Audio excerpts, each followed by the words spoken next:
vast majority of its nearly 4 billion-year history, our Earth was completely uninhabitable for humans and visually alien. Either a glowing ball, a dusty desert, or a world in which only bacteria existed in the oceans. Geologically speaking, therefore, the modern image of Earth represents just a very brief moment. Perhaps very similar developments have taken place in other parts of our galaxy. Perhaps millions of years later, in a solar system very similar to our own. To find that out, we would have to embark on an imaginary journey into the depths of our Milky Way. We would have to leave our own solar system, past the inner planets and Saturn with its spectacular rings. We would have to pass through the Oort cloud and fly towards the Horsehead Nebula in the constellation of Orion. Further and further, we would reach the Pillars of Creation, 7,000 light years away. After what feels like an eternity, we would finally reach our destination. Welcome to GAYA 21B, a world similar to our own, simply 100 million years before our earthly calendar. Strangely familiar, and yet so very different from our own planet.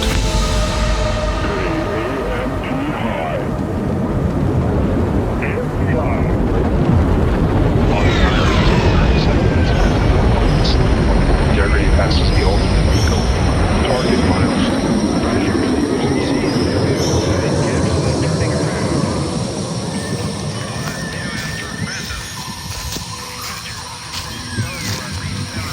Gaia is a world without oceans. Instead, an endless network of rivers spans the entire planet. Most of the land is covered in rugged mountains and an endless jungle.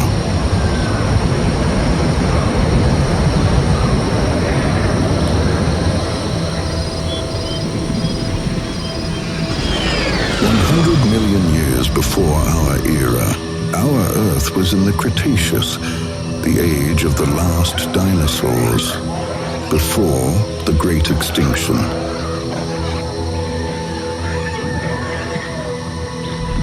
Gaia is set in this age, with not a meteorite in sight.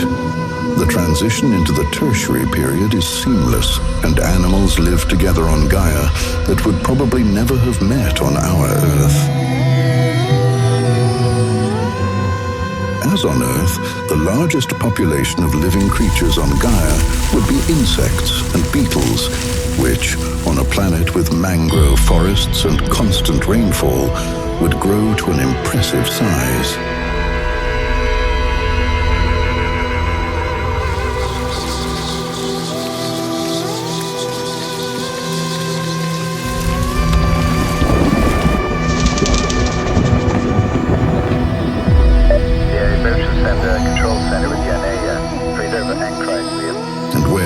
Insects. There are also creatures that regard our flying and crawling friends as their food source. The Corvopteryx is one of them.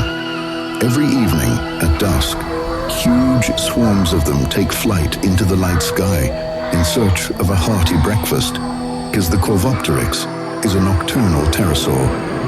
Much like our modern-day ravens, it would also be very curious. And, after all, it's not every day you see a spaceship. On Gaia, we would also find life forms that do not exist on Earth. Flying trees. Why not?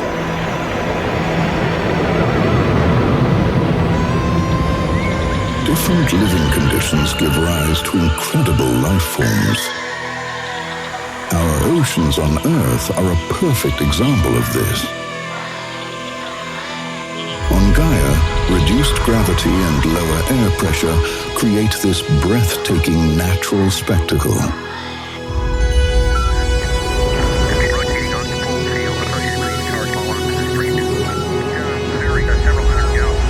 On Gaia, a day lasts only about 5 hours, and at night, the forests are bathed in a mesmerizing display of color and light.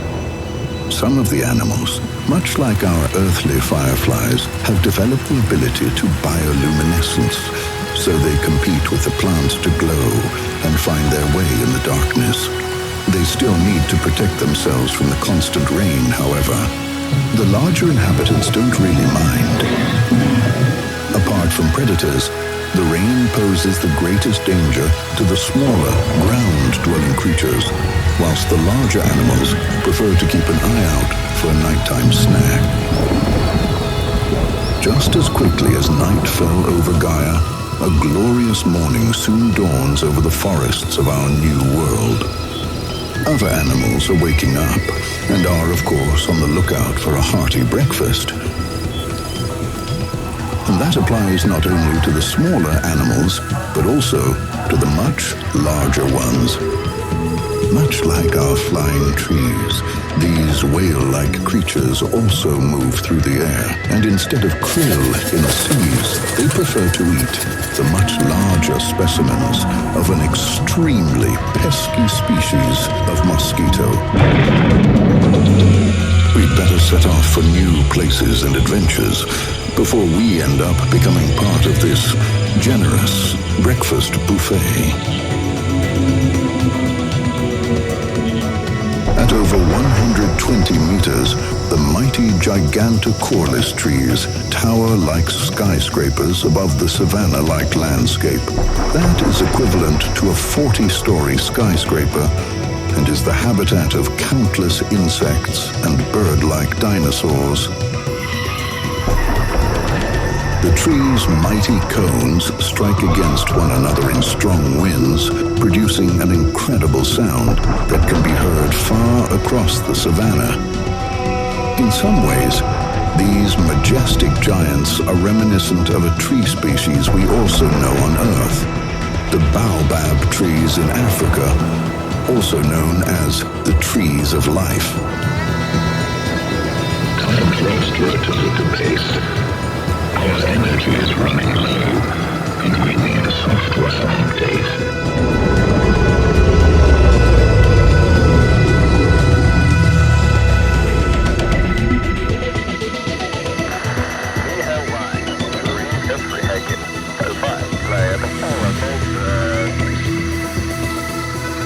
In order to record and archive all the data collected from Gaia correctly, we will need a great deal of computing power. Thousands of new species, new life forms, and previously unseen habitats all need to be properly documented. But with the help of artificial intelligence, this important task will be much easier to manage in the future.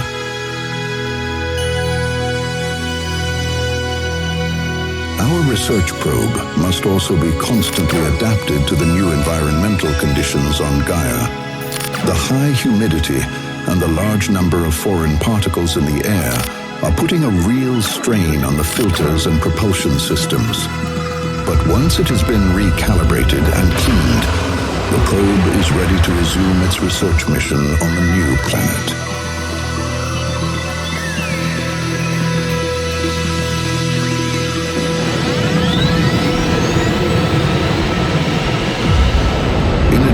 To our probe, we would also deploy our shuttles for exploration. After all, even with the help of AI, human observation is difficult to replace. Alongside the collection of raw data and information, the emotional experience is also important for a comprehensive analysis. And fortunately, we have no technical substitute for that as yet.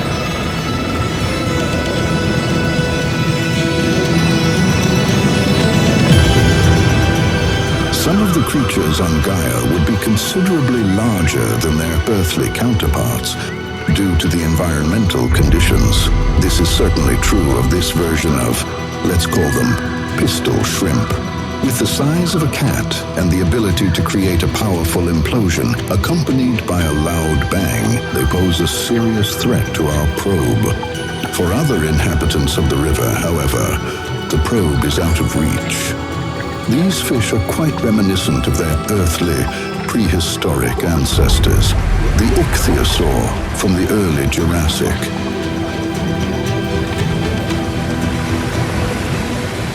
However beautiful and exotic the flora and fauna of Gaia 21B may seem to us, we should not underestimate the dangers lurking beneath the canopy of these vast jungle landscapes. Here, too, the difference from our own Earth would be very slight. Night is falling once again on Gaia. And just as dramatically as the day comes to an end, the landscape beneath our shuttles changes just as quickly.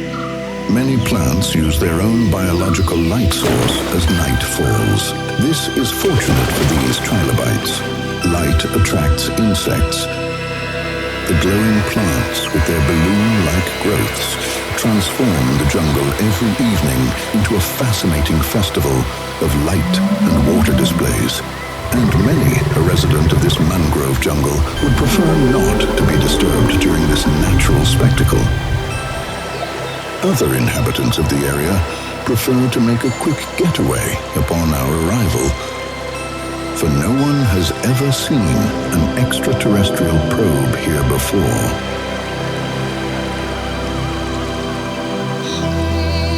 Gaia is very similar to Earth, as it was 100 million years ago, and the animals there have evolved in much the same way under conditions that are almost identical to those on Earth. It seems to be the way of life that successful life forms continually evolve anew under the same conditions, no matter which planet we find ourselves on. But this also means that under different conditions, entirely different forms of life emerge, just as they do here on Earth in the great depths of our oceans.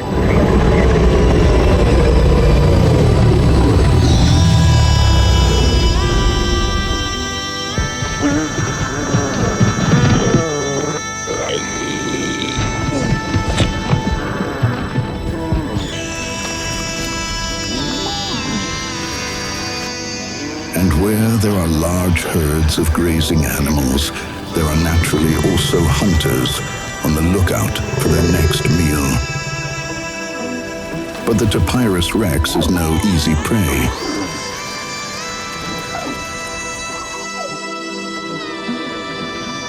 These big, cat-like creatures know this all too well and are accordingly cautious. The herd leader is almost twice as large as its fellow herd members and a challenge for any predator. For us, it's time to fly on. The Tapirus herd is very capable of protecting itself, and so we fly into another night on Gaia 21B.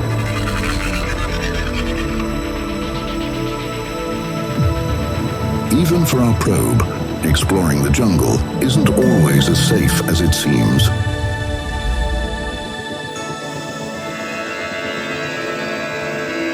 And without realizing it, you're under constant surveillance.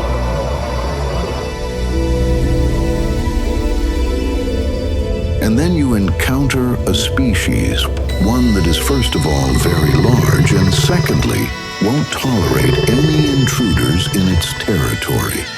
And so, the expedition of our first probe comes to a tragic and sudden end.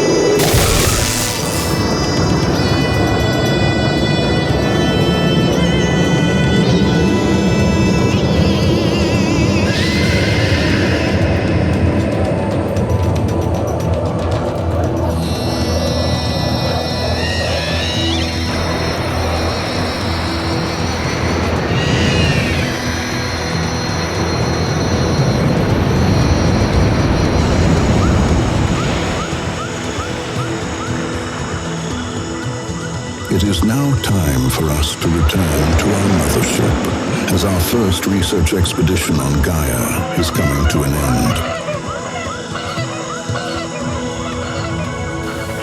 I feel the liftoff. The clock has started. Roger. Roger. Nice to be in orbit.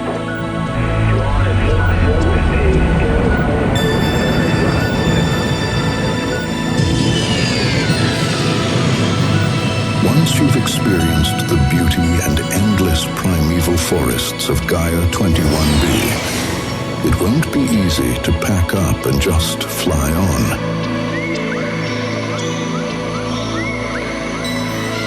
We shouldn't forget that out there in our Milky Way, there are likely countless planets that could support life, whether known or unknown, and that we will never discover all the worlds waiting for us out there in the vastness of space.